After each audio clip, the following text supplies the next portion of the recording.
Tu prépares ce que tu veux dire dans ta tête. Tu reformules 3 fois mentalement.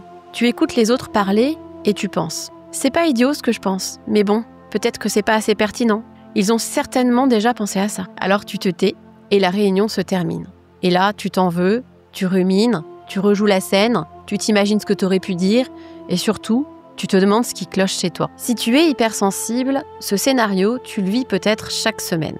Et tu crois que tu manques de confiance en toi. Mais la réalité, c'est que ton cerveau te joue des tours. Aujourd'hui, on va parler de ce combo explosif, hypersensibilité, syndrome de l'imposteur et pourquoi ça peut littéralement t'empêcher de parler en réunion, même quand tu as des choses à dire. Je vais t'expliquer ce qui se passe à ce moment-là et comment reprendre la parole sans te trahir et surtout sans t'imposer.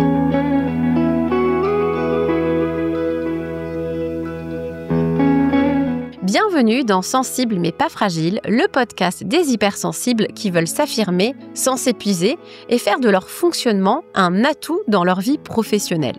Ici, on parle charge mentale, confiance en soi, doute, fatigue émotionnelle et ce mental qui ne s'arrête jamais. Si tu ressens tout le temps, si tu cogites en boucle, que tu veux bien faire, trop faire et que tu t'épuises à force de t'adapter, tu es au bon endroit. Je suis Julie Souchard, coach professionnelle et moi-même hypersensible. Ici, pas de blabla, pas de recettes magiques, des clés concrètes, des prises de conscience et surtout une bonne dose de permission d'être pleinement soi. Je publie chaque semaine un épisode sur ma chaîne YouTube et sur toutes les plateformes de podcast. Et si tu veux aller plus loin, j'anime aussi chaque mois une masterclass d'1 heure gratuite. Les liens sont en description de cet épisode.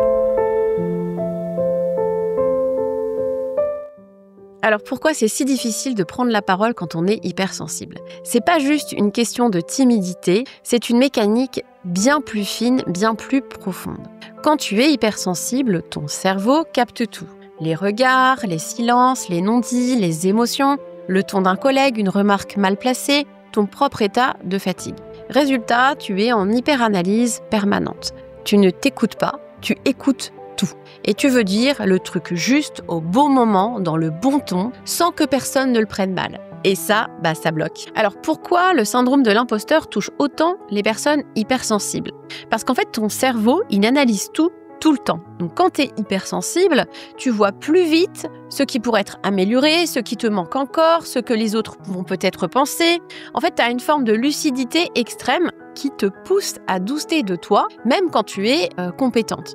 Et tu veux souvent bien faire, mais sans déranger. Résultat, tu es beaucoup plus exposé à ce sentiment de ne jamais en faire assez ou de ne pas mériter ta place.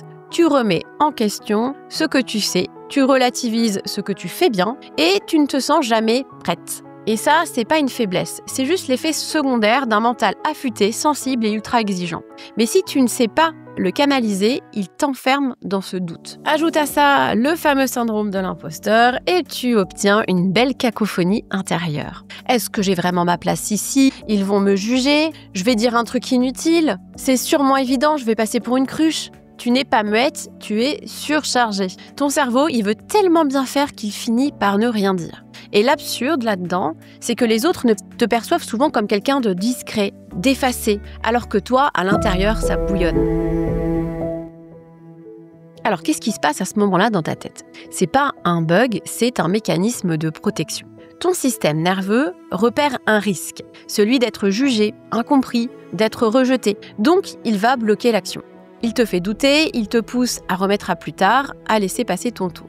Et comme tu n'agis pas, tu confirmes en fait ton propre doute. Tu vois, t'es pas légitime. Et le cercle continue. Et ça, on appelle ça un biais de confirmation émotionnelle. En gros, tu ressens une peur, tu l'évites, tu confirmes la peur, tu t'en veux et tu doutes encore plus. Mais ça, tu peux le déjouer et je vais te montrer comment. Je vais te partager du coup 3 clés pour oser parler en réunion. Alors la première clé, c'est de préparer, mais pas trop.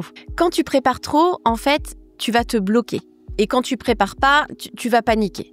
Donc l'idée, c'est pas de tout écrire à l'avance, c'est de te poser une question simple la veille. Quelle idée j'aimerais que les autres retiennent grâce à moi, par exemple. Tu notes l'idée, une seule, et c'est cette idée que tu vas chercher à transmettre. Pas un discours, juste une trace, une présence. Bon, tu vas certainement dire, oui, t'es gentille Julie, mais tu peux pas toujours tout anticiper. C'est vrai, parfois, on peut te poser une question en réunion à laquelle tu l'avais pas pensé. Et là, il va falloir arriver à parler sans avoir toutes les réponses. Donc c'est vrai que c'est inconfortable, mais c'est ok. Tu peux répondre sans briller.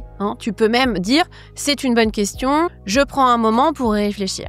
Ou « j'ai pas encore tous les éléments, mais à chaud, voilà ce que je pourrais dire ». Autre point important, il ne faut pas attendre de ne plus avoir peur pour oser prendre la parole. Ce qui compte, c'est pas de ne plus avoir peur, c'est d'accepter d'avoir peur et d'y aller quand même. Parce qu'en fait, avoir peur, c'est complètement normal quand on est un être humain, quand on sort de sa zone de confort. Donc c'est ça aussi, s'affirmer en tant qu'hypersensible, c'est parler même quand le cœur bat vite et te montrer même quand tu n'es pas sûre d'être parfaite. Alors la deuxième clé, c'est t'autoriser à dire un truc incomplet, un truc imparfait. Parce que si tu veux dire un truc parfait, ton cerveau, il va le censurer. Si tu t'autorises à dire quelque chose de simple, même partiel, tu relances la machine. Par exemple, j'ai pas encore creusé, mais ce que je perçois à ce stade, c'est. Je me demande si on pourrait aussi regarder sous cet angle. Ou c'est peut-être pas le moment, mais je pose l'idée ici pour plus tard. Tu n'as pas à être brillante, tu as juste à être présente, à ta manière et avec tes mots. Alors, la troisième clé, c'est t'appuyer sur ton corps. Comme je le répète à chaque fois, ton corps, c'est le canal le plus puissant pour apaiser ton mental.